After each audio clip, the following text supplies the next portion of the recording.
speaker. Yeah, and then she will stand here just ready, and then your mic is here.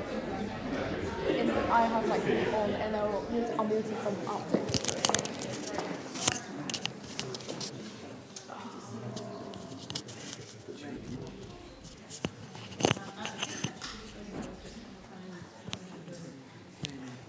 Can you?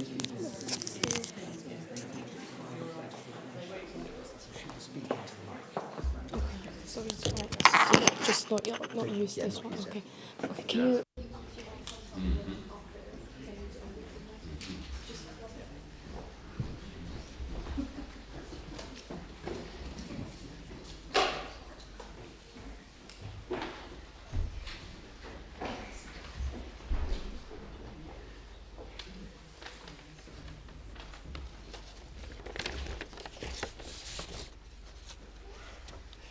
It's always important to follow the instructions of the technician.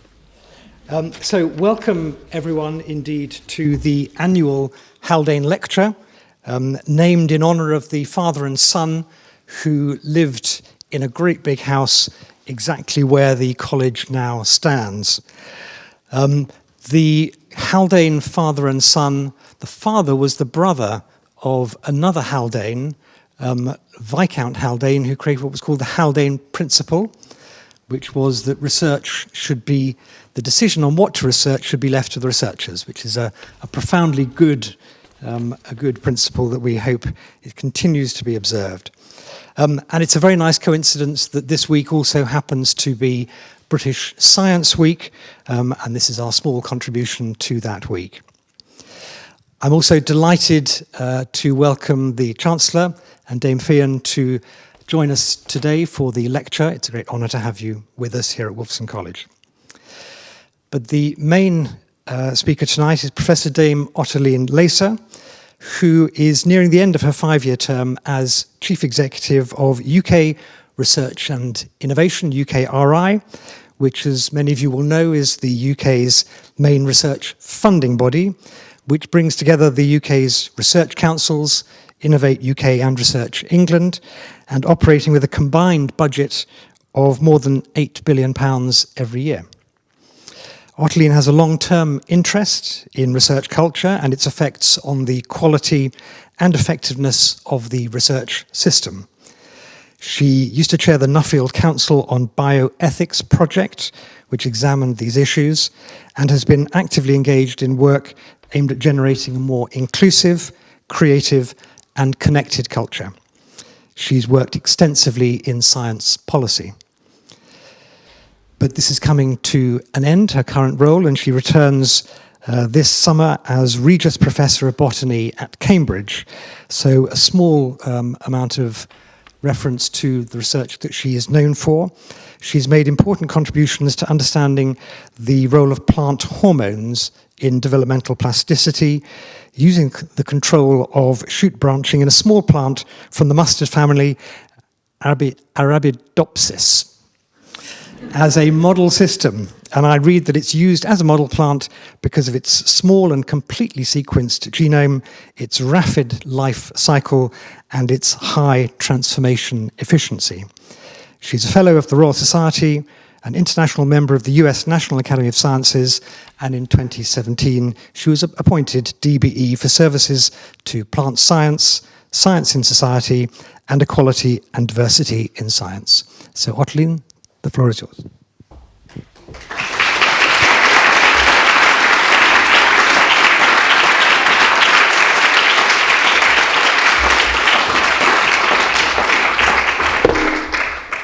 Thank you for the kind words of introduction. Can everybody hear me without the lapel mic? Brilliant.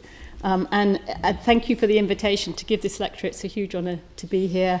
And I'm speaking at a time, I think, when the sort of thoughts I've been having about this, the journey I've been on with this topic, seems to be more pressing than ever because of the state of the world, I think. Let me see, this is this. So we're living in a time of extraordinary rapid change of all sorts. And I think that creates in people an inherent sense of insecurity. Things are changing really fast. What's going to happen? I'm losing a lot of things I used to have because of all of this change. And that is creating a feeling of insecurity and disempowerment. And I think when people are in that state, then the kinds of polarizations that we can see going on all around the planet are much easier. People feel anxious. When you feel anxious, you get together with people who agree with you, and that agreement tends to amplify into a more extreme view, and it comes with a requirement almost from that kind of in-group to have an out-group with whom you disagree. There's lots of really extraordinary work started by Henry Tadgeful on this establishment of a rapid in-group, out-group polarization that is amplified, we know, when people feel anxious and insecure. And we can see that going on all over the world. The culture wars, all kinds of kind of populist changes that we can see in every day. And I think in that context, the position of science, of research, of innovation, of technology, I'm going to sort of lump all of those things together and switch between science and research and innovation in how I talk about this going through, because I think it's all the same kind of phenomenon. Those things are both powerful drivers of that change and can amplify that sense of insecurity and anxiety that things are changing too quickly, but also they are fundamentally about empowerment. They are about hope. They're about navigating all kinds of challenges and difficult circumstances.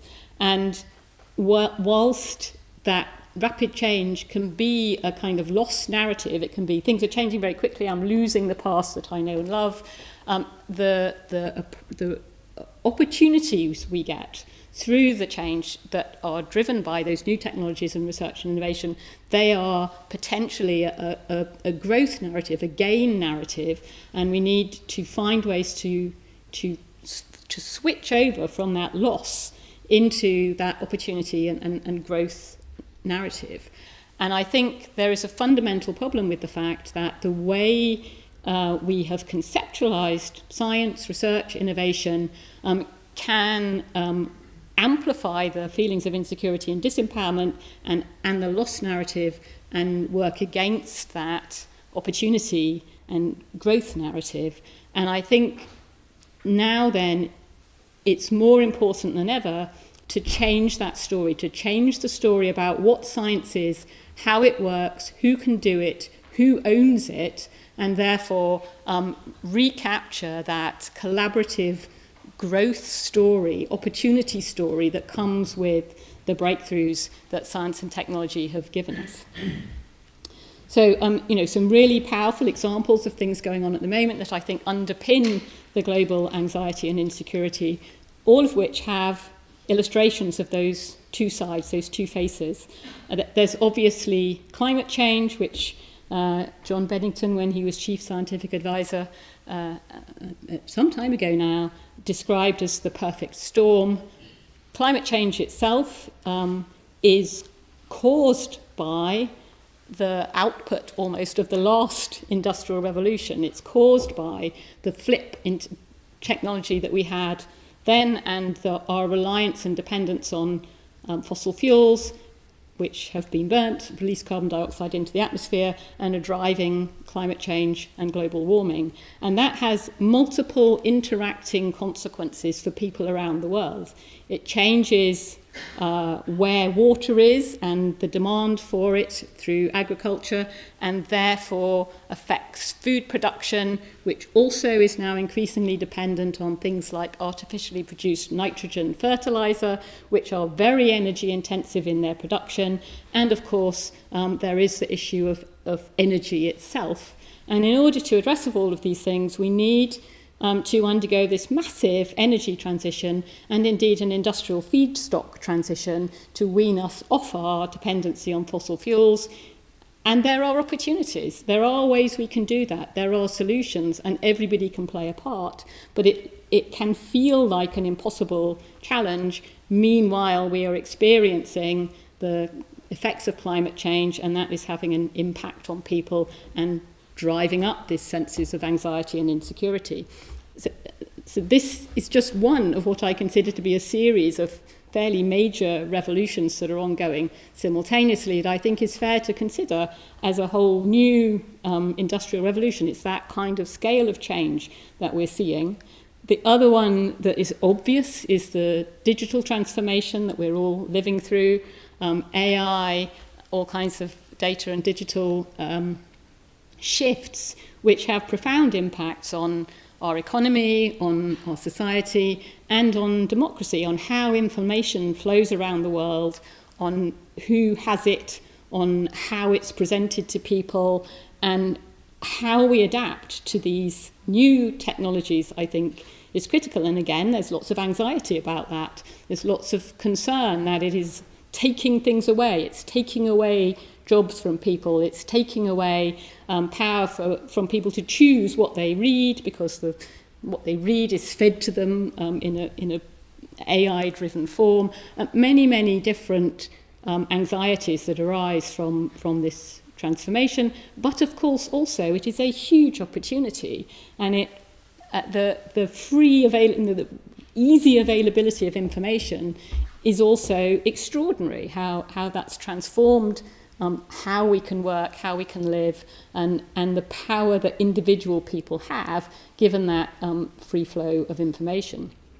So again, anxieties, potential loss narrative, but also huge opportunities and gain growth story.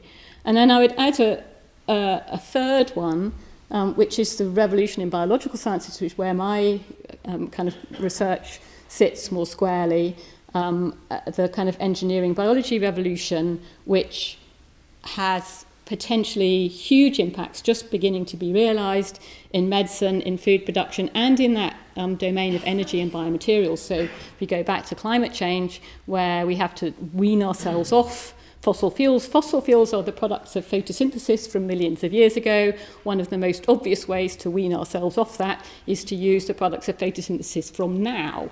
And although that's not necessarily a major shift from the energy production point of view, and we're going to need solar and wind and nuclear and all of those things, from the point of view of industrial feedstocks, that's a huge opportunity to build a fully circular economy where we are not generating the amount of waste we're generating, but rather everything that we produce is fully sustainable and fully recyclable, and that's an opportunity. So again, you have the two faces of the technological shift.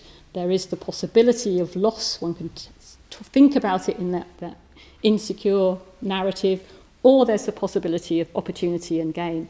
And it becomes then critical, I think, to build the opportunity narrative, because that's really the only way we're going to get through this as a velvet industrial revolution, as opposed to one that I think will be quite profoundly difficult for cultures around the world.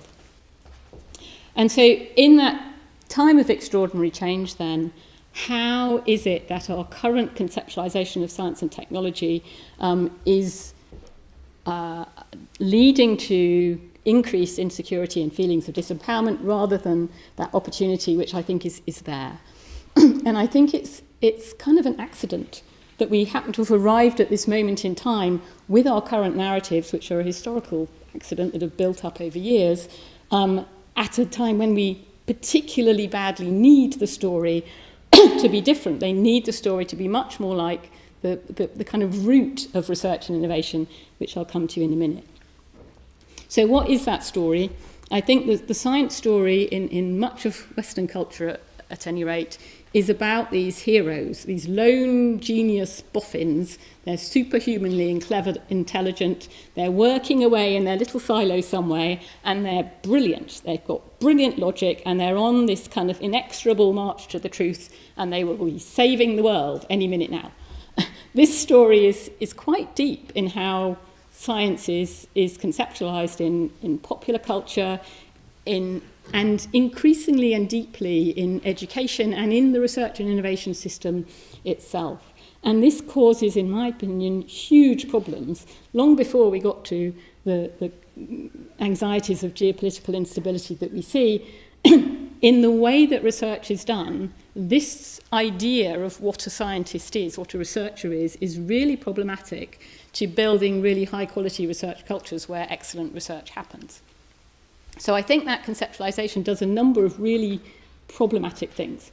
To start with, it narrows the range of people working in research and innovation, because if you think in order to contribute positively to research and innovation, you need to be Einstein, you need to be that lone genius, you need to be someone with brilliant logic and all of that stuff, it's not a very human thing, actually. It's not something that you think, yes, I want to be one of those, or at least the people who do think, yes, I want to be one of those, are quite a narrow range of people, and we need a much wider range of people actually to bring different ideas and different ways of thinking and different concepts into the research base.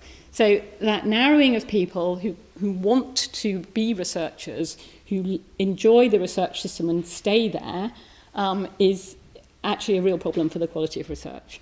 And if you think that to succeed in research, you need to be that individual person with your individual brilliance doing your individually wonderful thing, you wind up with this quite challenging research culture where everybody who's working in research feels under immense pressure to deliver individually against an ideal which they know they can't really do. A lot of the world's leading universities feel to me like a seething mass of imposter syndrome, and it's really not good for anybody. It really isn't.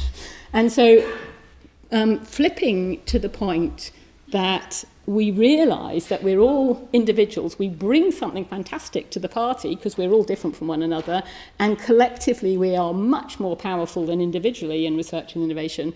That's really key to the quality of research and innovation and to the culture and the way in which people engage in research, and therefore the joy that needs to be there at the centre of research. It's an extraordinary creative and exciting activity, and if we come into it thinking that we individually have got to be right, we've got to be on the march to the truth, and we've got to be brilliant, that immediately constrains the creativity of the system. So there's that.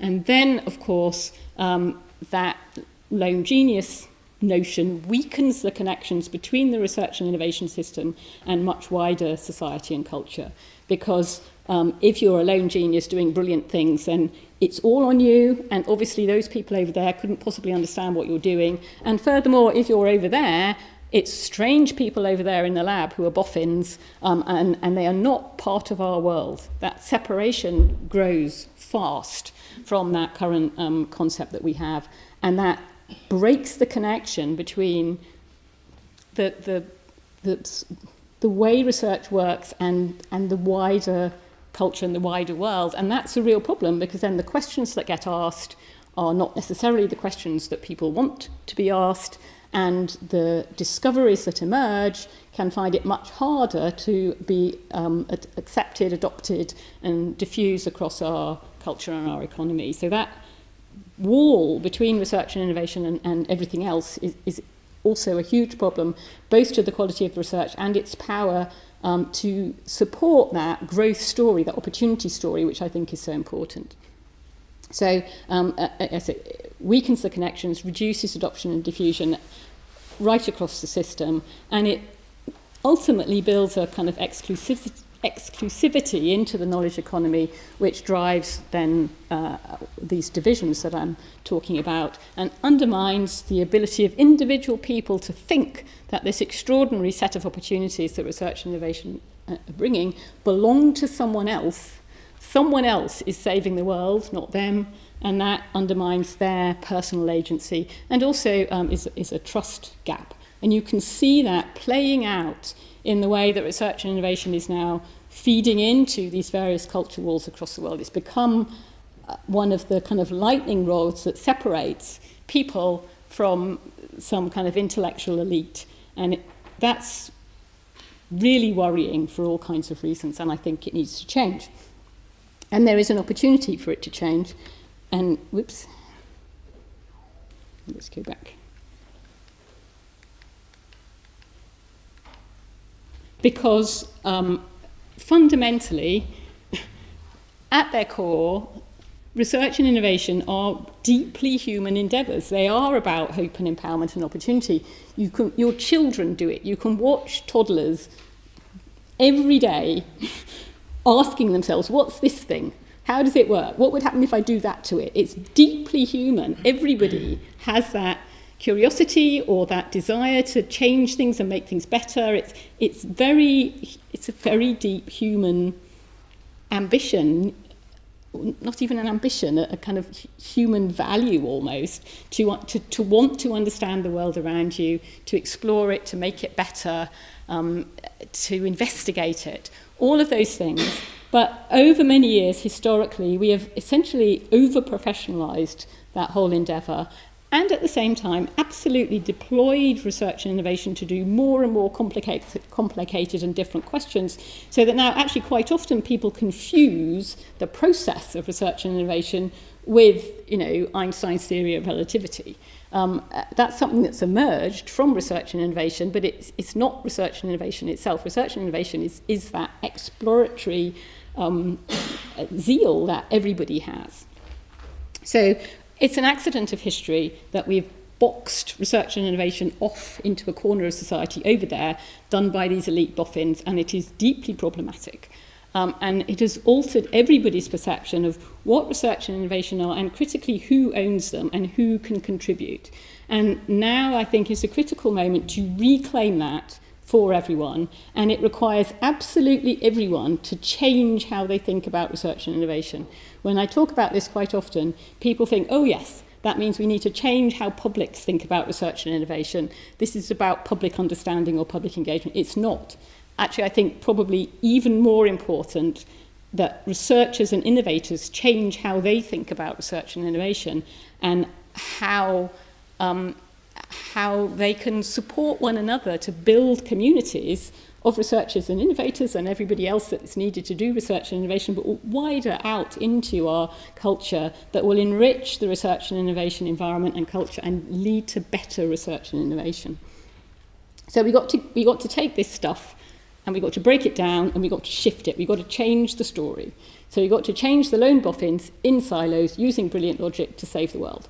So the brilliant logic thing, I think, is a particular problem for researchers and innovators. If you're a researcher and you think you've got to be brilliant, and that you're, on this inexorable march to the truth because you're logical and wonderful, then you've cut off for yourself, I think, a huge opportunity in how you think and how you work and with whom you collaborate. There are two quotes which I think contrast this. There is Richard Dawkins, he's an Oxford person. He says that science is the study of what is true about the real world. I'm perturbed by that statement. I prefer Einstein. If we knew what we were doing, it wouldn't be called research, would it? And this is critical. This is how research is. You don't know. You have no idea what you're doing, and it's quite challenging and quite that's actually quite insecure for somebody to step into the unknown that way, and to step into the unknown whilst holding on to this ideal of being on an inexorable march to the truth. That cognitive dissonance is horrible, and in my opinion underpins quite a lot of the research culture challenges that we're facing. So, we would like science to be this inexorable march to the truth. You go along, you follow your logical paradigm, and out comes the golden prize and the answer to everything. Really, it looks much more like that, and what you find is actually not what you were expecting. And that actually is wonderful. That's why it's so lovely and exciting to be in it. So the fact that we've accidentally now misconstrued it into this mechanical process almost, I think it is a real challenge. Uncertainty is absolutely inherent to research and innovation. You'll have no idea what you discover. You may discover nothing at all. Your experiments might fall apart for technical reasons. And in the modern world, it is absolutely the case that all your grant applications and papers will be endlessly rejected. So you've got to live in this world of anxiety and insecurity. And if along with that, you're doing this, which is a very joyful thing, collaboratively with people. It can be wonderful, even with all of that rejection and failure, almost especially with all that rejection and failure, because that's unexpected, and what do you mean, and how do you go forward from there? But if you're doing this, while imagining you're doing this, that's where I think a lot of the challenges happen. That's where you have this kind of cognitive dissonance that underpins a lot of the research culture challenges that we have, where instead of thinking about the creativity of the research system, we've started thinking about how we can rank individual scientists for how wonderful they are, the individual lone genius, who is the most lone and who is the most genius. And that's just not how it works. We need to think instead about teams, collaborative, creative teams. Of course, there are people who are brilliant and work in particular ways and like to work on their own. I'm not saying there aren't any lone geniuses, but they are a minority, and we don't all have to be them. And indeed, if we are all lone geniuses, the science system doesn't work. So, the current story, if you're a researcher, is I am this superhumanly clever genius. Being wrong is a terrible sign of weakness. I am on an inexorable march to the truth with my brilliant logical brain. I will definitely get to that answer. And of course, it's very, very tricky, so most people won't understand me, so I don't need to talk to them. What we're actually doing is being consistently and repeatedly wrong, actually by definition in how research works. And what emerges are these astonishingly powerful models of the world that have really deep explanatory and predictive power. But they are models, and we need always to know and to embrace the fact that they are models. And people look at this statement and they go, that's wishy-washy and it will undermine trust in science. No, it will not. This is science. This is how it works, and this is the power that emerges from research and innovation, the extraordinary ability to navigate the very uncertain world in which we live, not to get rid of the uncertainty, but to navigate it, to make choices in the context of uncertainty. We have these powerful models, and they are amazing in helping us in that navigation. But anything could happen when we were doing research, and critically, discussions with all kinds of people will help. That difference, that diversity, talking to publics, talking to policymakers, talking to everybody, ideas and how your work is relevant is critical to building that high quality culture that I think we all need. So the brilliant logic thing is a problem and we have to shift it. The lone boffin thing, I mean, the boffins comes into it, the lone individual focus is almost a worse problem. Here are lone geniuses working away in their lab doing their thing, and we know this person is completely unable to do anything without an enormous range of other people contributing. Technicians, project managers, technologists, computer programmer, all of this, a huge range of skills. There are many, many roles that are critical for research and innovation. It's not just about the researchers and the innovators, it's about everybody who contributes to that key team, that broadest team that is required to make the thing work. That's critical because if you want to contribute to this extraordinary world-changing endeavour, building the models that will help us navigate the uncertainty, deal with climate change, use AI brilliantly, we need all of these people, and you, whoever you are, will be able to find a brilliant and exciting job in research and innovation that suits you and your ambitions. And that's really important because at the moment, that's invisible to people. And so, people making choices about what they want to do, where they want to go, if they see the whole research and innovation system as I got to be Einstein, that's very unhelpful.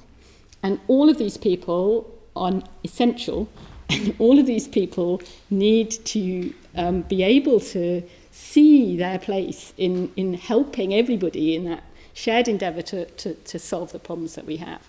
And that inherently also, if we properly value and think about this much wider range of people, connects up the system in much better ways and starts to break down those silos, because so many more types of organisation need to be involved or think of themselves as involved in bringing together and training and creating those dynamic, diverse teams.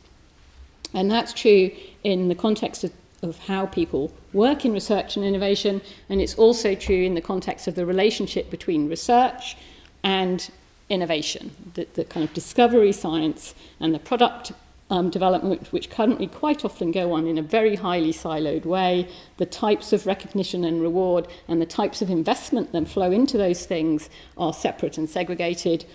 And we know for really well that none of this can work without an extraordinary range of connected and dynamic people helping to solve all of these challenges together. And the connections between them, if people move across and between these systems, then that's how the ideas will flow much more freely and we'll get much more rapid adoption and diffusion of new discoveries and so on and so forth. And you can, I'm in a university, here we are, we can think about how the classic researcher career currently works. The short answer is you go to university and you never leave. That's how it works. You do your undergraduate degree, you do a PhD, you do some postdoctoral research, and then off you go up. I'm old-fashioned, I still call it lecturer, but hey. And the progress along this path is now highly competitive. It's disproportionately focused on a narrow range of criteria because of the lone genius thing. And every single person has to do the same thing to get along it because we're lone geniuses and we know what this very narrow range of outputs that now qualifies. And this is deep in the research culture that we currently have, and it's deeply problematic for that research culture because of the association with the fact that anyone who steps off this line has obviously failed. Maybe you can do this. That might be okay. But generally speaking, this is the one true path, and woe betide you if you go anywhere else. I come across this quite a lot in the context of the fact that by the time you get to the professorial end here, the diversity of all kinds is quite seriously reduced. This is no surprise. If you make everybody do the same thing and go along the same path, you'll get an awful lot of very samey people at the other end. And so when people look at the professoriate and say there aren't enough women or there aren't enough black people or whatever it is, their solution is to track back along this line and ask how can we lock people onto this line and make sure that people from these underrepresented groups at one end don't leave. Those people don't vanish when they leave university after undergraduate careers. They go off and do all kinds of other things. Why not appoint them back in again later to the professoriate, enriching the diversity in all kinds of senses, not only because different demographic groups might be better represented, but also different experiences and understanding of the world would be brought together, making an enormous difference to both the research and the teaching endeavours of universities. So I would like to see a situation much more like this. There's this huge range of things you can do in the research and innovation system, and someone should be able to track whatever path they want through the system. You leave school, you go into some kind of practice-based experience, maybe in the care sector. You think, oh, I need a bit more training, so you go and do an undergraduate degree, then you go back into your practice-based experience, and then you think, oh, actually, there's a real problem here. If we were able to solve this challenge, then this problem would be solved and life would be much better for these old people or whoever. And so then you go and do a PhD to try and solve that research challenge, and during your PhD you do brilliantly and you develop a fantastic app that will help people navigate the world as they need care, and so you found a company, and that company does very well, but it gets bought up by a bigger company and you don't like that very much, so you go back into research, do a bit more research, and then you think, actually, really, if I want to solve these challenges, I should go into policy.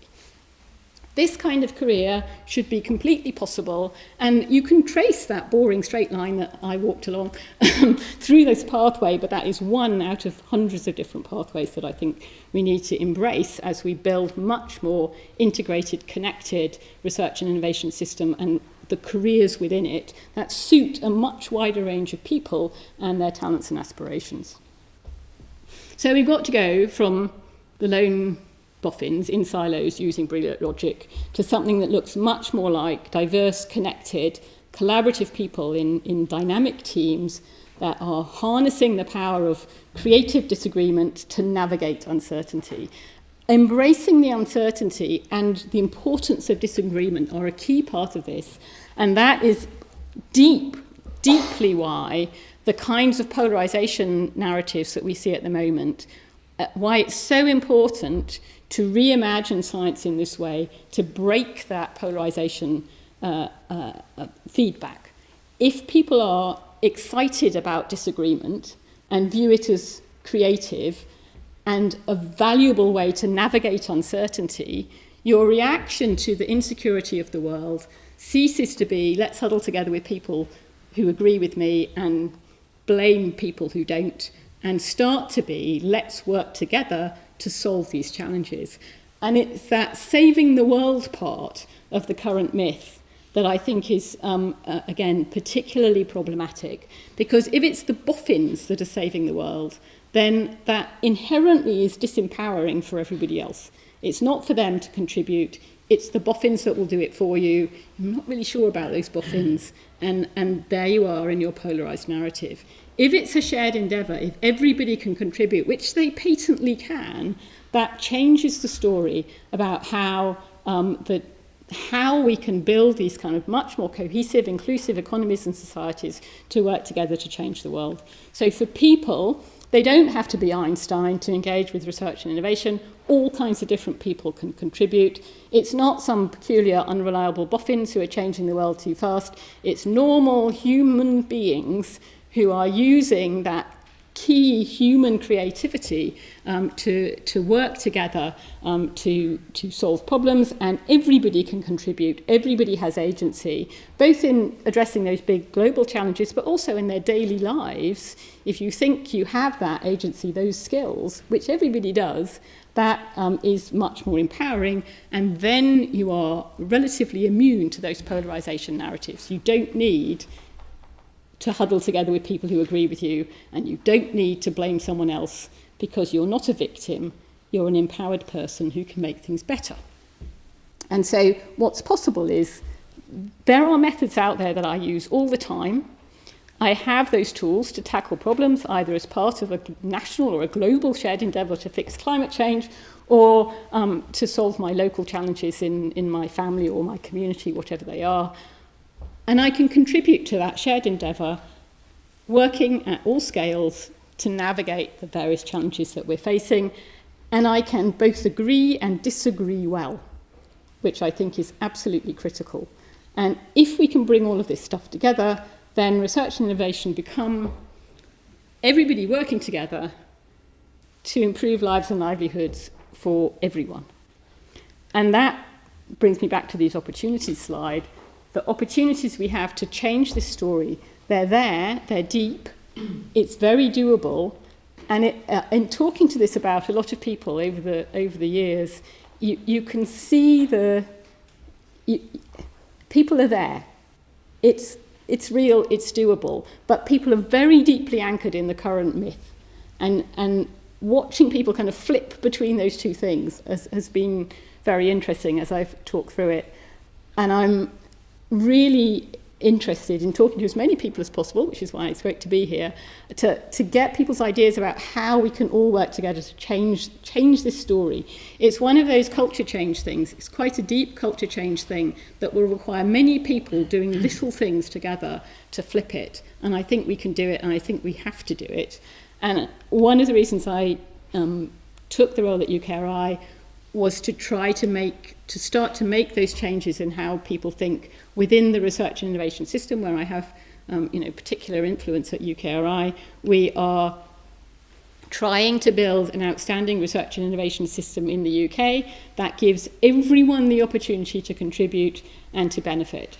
And that everyone contributing is really important to the narrative. This isn't just about some small proportion of people. Everybody can join in whatever role. And we have a lot of tools to do that. We can convene and catalyse, and of course we've got the big investment power that we have to try to build that much more inclusive research and innovation system that connects things up across our economy and society to drive public good. And so underpinning our strategy, which is called Transforming Tomorrow Together, are these principles for change that I think that we need to contribute to that flip in the story about what research and innovation are.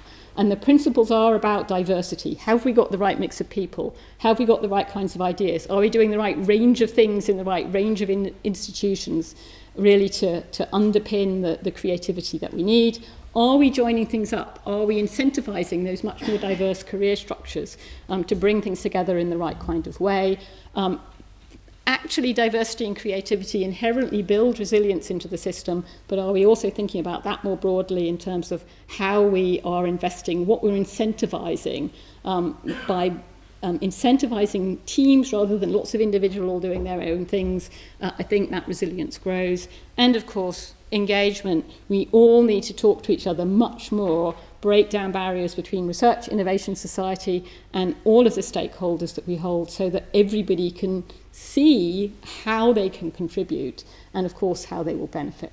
So that's what I hope I've been doing at UKRI, and when I step down at the end of June, I'm planning to continue to push this agenda forward, and I hope we'll be in a position to focus on different bits of it, and I hope that the momentum that we've built in the research and innovation system to make these kinds of changes will carry us through into a world where everybody owns these extraordinary tools that can help us build that empowered hope story as opposed to the polarised blame narrative. Thank you.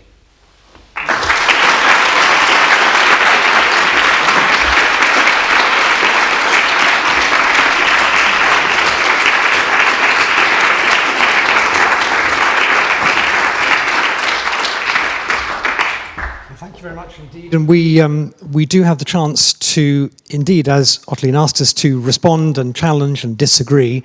We have a mic runner up there to take questions. So would anyone like to start the ball rolling? Many of you are in this world. So we have a first question down here.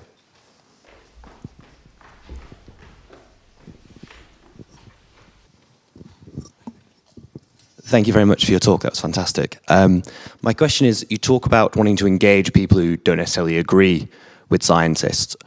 How do you feel you go about it when you're not necessarily dealing with like an honest player? And how would you say you found during your time at UKRI dealing with maybe politicians or policymakers or other stakeholders who haven't always, or maybe do not still, always behave as an honest player? And how do you approach that when trying to put forward these ideas? I think, if I understand the question right, there are sort of two things. There's disagreement and then there's honesty. And they're not the same. They're not the same thing, really. I mean, I do think the ability to disagree well is absolutely critical right now. If somebody comes at you with a very different set of views and beliefs and values, how do you engage constructively with that? How do you have the courage not just to fight back and run away? It's not even fight or flight that we're talking about. It's how you get out of that instant reaction into ooh, that's interesting. What does that mean? In my experience, it's almost always the case that you can find commonalities from which to build, and that I think is the sort of heart of it. Really, it's moving beyond the anxiety about somebody disagreeing with you, and also sometimes the outrage of what somebody said to you, and not leaning into that, not marching up to the line in the sand that's been drawn for you. No, that's not my line. I'm not interested in that line. I'm interested in the outcomes from this that we're talking about. What is it about this outcome that I'm interested in that you don't like? And I think that probably works also for somebody who's not an honest broker in that sense. If you can anchor people in a shared desire for an outcome, and you usually can, you might have serious disagreement about how you get there, but starting from that shared outcome is always powerful. And as I say, even if it's someone who's not necessarily an honest broker, it's unusual for them to reject the outcome, because that requires them to be more honest than they were being, if that makes sense. We have another question down here.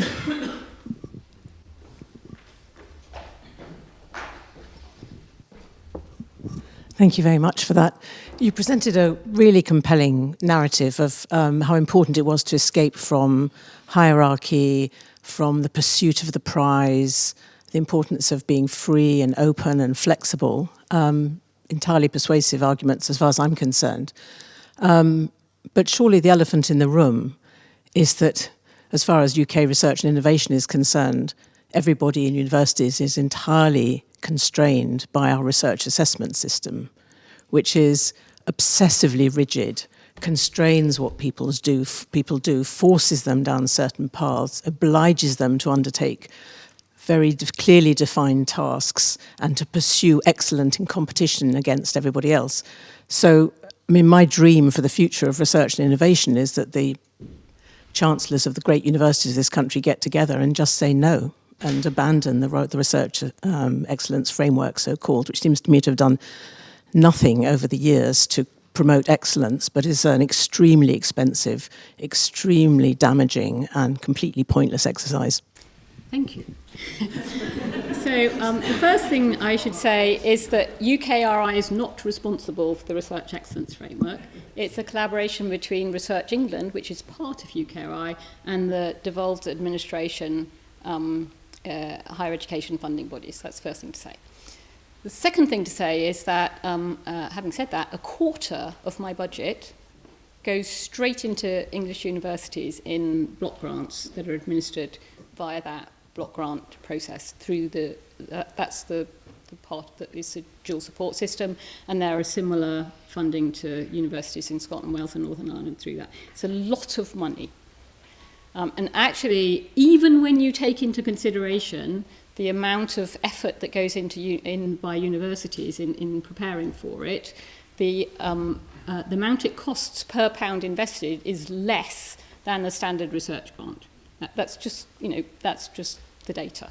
I'm not saying that I'll get. I think your points are extremely important and valid and interesting, but I don't think it's as straightforward as. The cause and effect are complicated, let's put it that way. Okay, so that's the first point. The second point is that dual support, I think, is an absolute strength of our system, that there are those block grants that are completely unhypothecated money that go into universities for them to do anything they want from a research point of view. I think that's absolutely critical, and it is complemented by the more project-based individual competitive funding approaches that we know and love. So I think those are absolutely key to the quality of our system.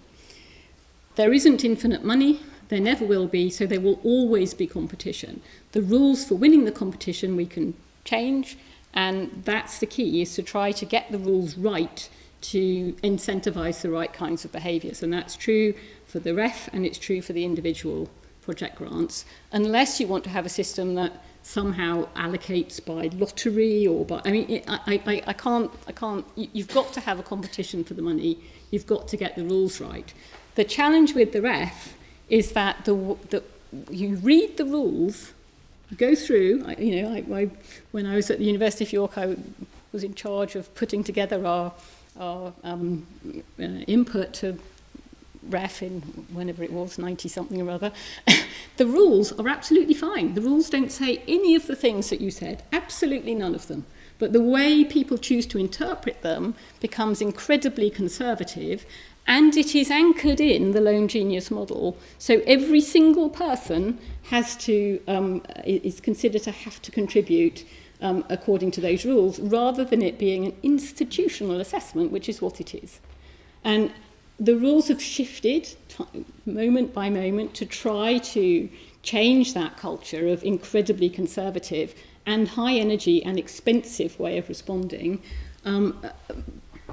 But I agree that that hasn't worked. So this time there is a huge huge debate going on about the increased emphasis on research environment and culture, which is precisely the opportunity to embed some of the values that you talk about and to recognise and reward that excellence in research actually depends on really valuing the people who work in the system, on building high quality collaborations with other institutions and so on and so forth.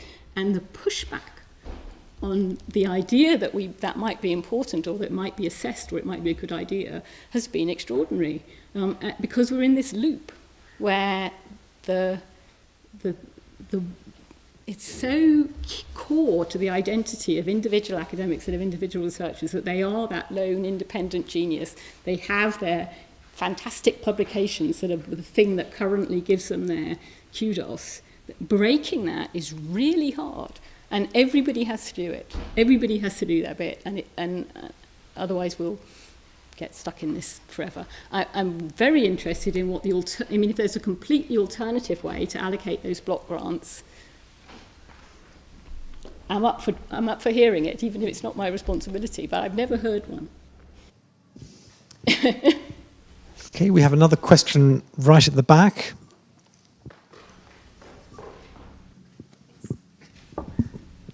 Hi. So I'm coming here from sort of a media and journalism perspective, where you were saying in the beginning that everybody has a role to play in sort of changing the narrative around this. What would you say is practically like the number one thing that a science journalist could do to contribute to that? I'm having a real problem hearing you, actually. I wonder whether the microphone's on. I'll try again. So as a journalist, as a science journalist, what would you say is the number one thing that we could do to change that narrative in the media? If you're a journalist reporting on things. Journalist, very good. My facetious answer is that one of the things about culture change is you've got to do lots of things, and so the number one thing we should do is stop asking what the number one thing is. But that's a facetious answer. I do think that the kind of genius model, the lone genius model for science, it is very deeply embedded in the way things are reported. Almost all the journalists who've ever come to my lab to interview me want me to stand in the lab with a white coat on so they can take a photograph of me. So all of that kind of stereotyping we can step beyond. I think there is a very interesting role for much more human stories about how research and innovation happens, and to ask the questions about how things were discovered and who was involved, rather than, here's a brilliant thing that's going to cure cancer or whatever. And I think, sort of integrating the science page over here and say the culture page over here, I think we need to bring those together. I think they're all the same thing. I think research and innovation are culture, and they're everywhere. And so bringing that out more, I think, is also an opportunity. There's a gentleman up here. Yep.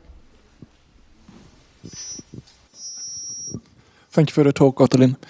So you very nicely describe how you, and I think most of us agree, how science is right now and how it should be.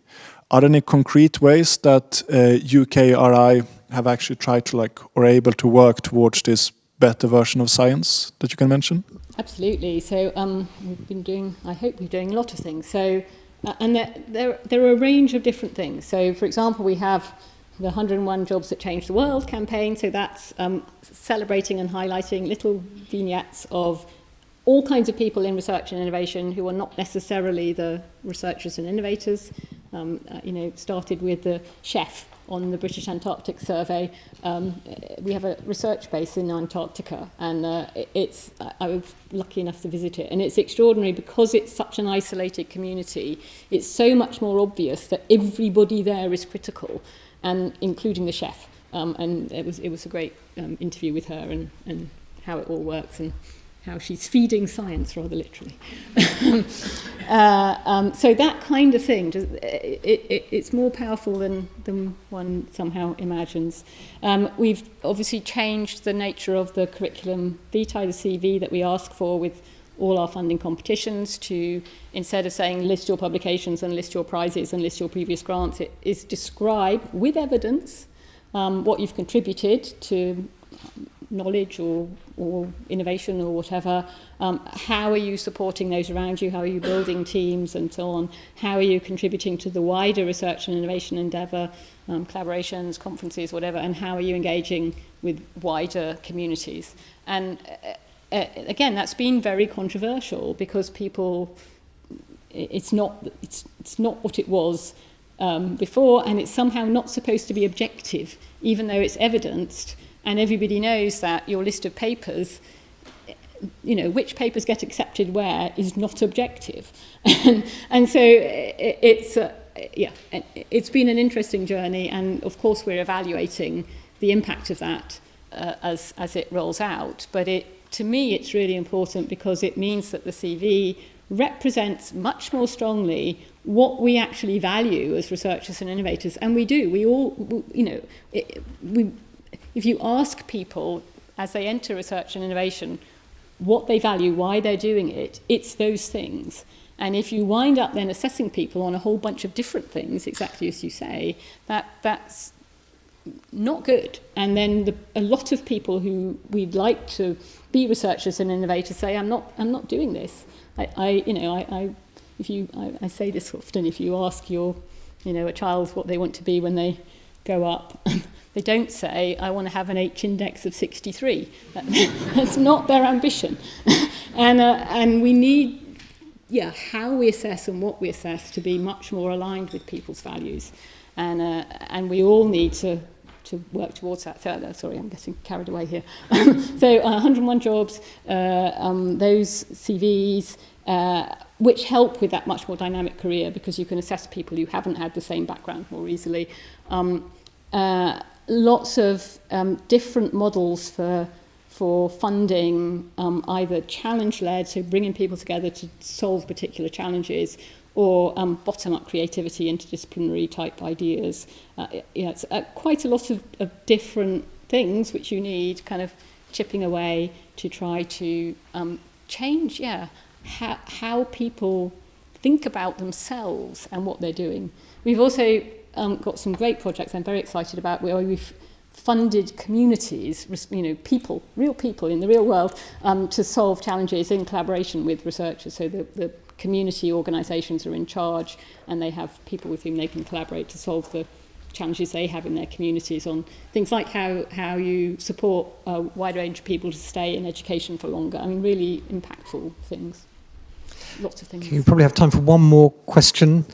So can we come all the way up here to Barbara? Can you hear me without the mic? I think there are people online who might welcome the mic.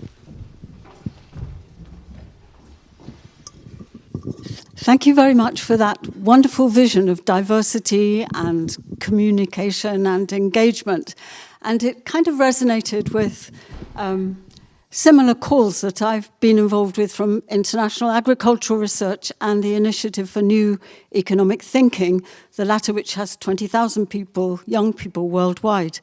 And my question is simply, how do you square that vision with the reality of short-term insecure contracts on the one hand, and a vision of private goods as a result of that process of R&D, which are protected by patents and intellectual property rights, and not public goods on the other? So I would say that short-term, okay, so there's a lot of different things to unpack. So from a funding point of view, it's important that people not in the QR side of things, in the block grant side of things, but in the project grant side of things, you have to have a cycle. You have to have fixed projects to do particular things, to give people the opportunity all the time to apply for doing different pieces of work. If we gave very long grants, far fewer people could have grants, and there would be fewer opportunities for new ideas to come through. So that grant cycle is actually an important part of the system. You need a range of different lengths and so on, but nonetheless, that's important. The block grant part, in universities is fully flexible, and in principle, that could be used to support some of that career insecurity. And some universities are managing to do that fairly successful. The block grant currently is stretched far too thinly, in my opinion.